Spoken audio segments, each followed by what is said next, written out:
What's up guys, Kyle here, and you probably can't tell by the title of this video, but today we have an unboxing of the world's thinnest phone as of September 2015, the Blu Vivo Air LTE edition, and of course this doesn't have the band for AT&T or T-Mobile United States LTE, so I'm not sure why they would sell this in the US as an LTE phone when the two most popular carriers don't have LTE with it. So we're going to do an unboxing today.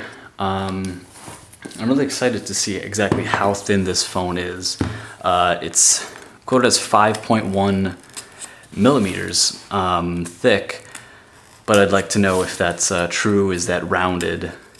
And how good the processor is in it. It shows here a Snapdragon 410, an HD AMOLED screen, and even though it says HD Super HD AMOLED, this is only a 720p phone, but has 2 gigs of RAM and also a lower clocked core than the equivalent MediaTek processors, but actually runs better than some of the other phones that I've reviewed for you guys that were 1.3 gigahertz.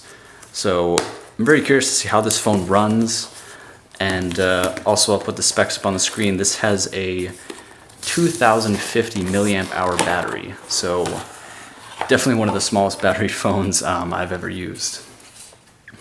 So we got the phone, the pull tab. Whoa, that is thin. And I believe that the iPhone is somewhere, the iPhone 6 is somewhere around 6.5 or so millimeters, so this is kind of a big percentage thicker than.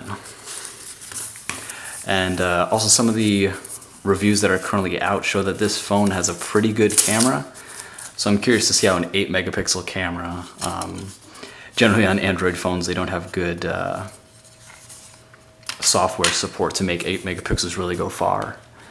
So if you come to the case, it's some kind of strange perforations on it. It's pretty thin altogether.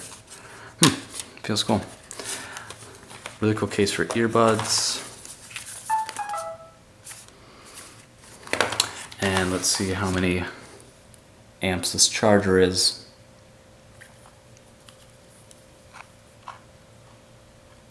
And for some reason it doesn't actually say how many amps the charger is. Wow.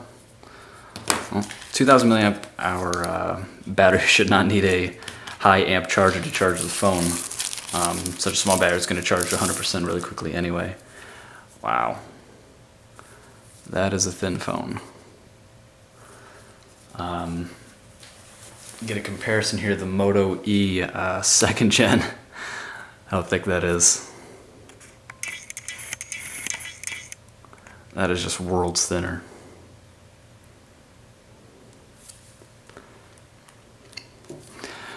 Alright, well let's turn this phone on.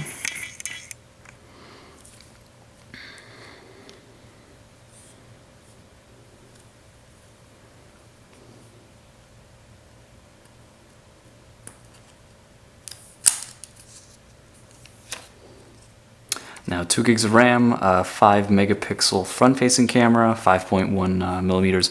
It actually has Gorilla Glass 3 on the front and back of the phone, which I'm rather curious about. It's probably so that they get that really thin form factor. No SIM card. Alright, let me get this phone set up.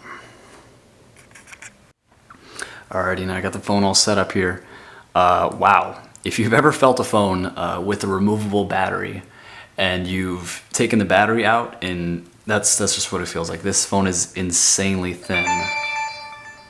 Also, the speaker's pretty loud, but oh wow, that is easy to cover up.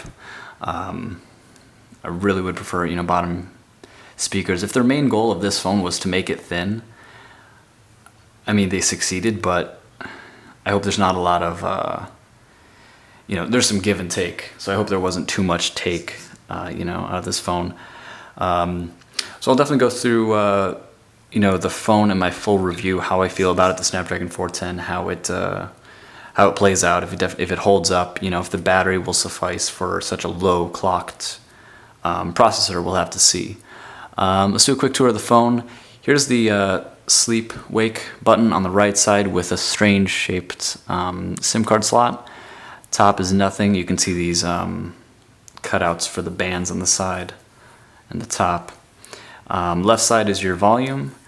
On the bottom is a micro USB. You got the headphone jack, and you can even see that a 3.5 millimeter headphone jack, and the whole phone is 5.1 millimeters. You can see that this phone is thin, you know. On the back we have a completely flushed, you can't even feel it, 8 megapixel camera with, you can feel the flash. But this whole sheet of Gorilla Glass is all one pane. And right here it says 4G, which of course I'll just get 3G with AT&T. And we've already got an update available, so definitely going to do that. The screen feels really, really bright. Probably can't really tell through the lens, but very bright screen, and wow, this is thin. Camera appears pretty clear. We'll have to see how the shots come out. I'll take some sample shots and do them in the review. But leave a comment below on things that you really want me to go in depth on the review, guys. And thanks for watching, guys. Catch you in the next one. See ya.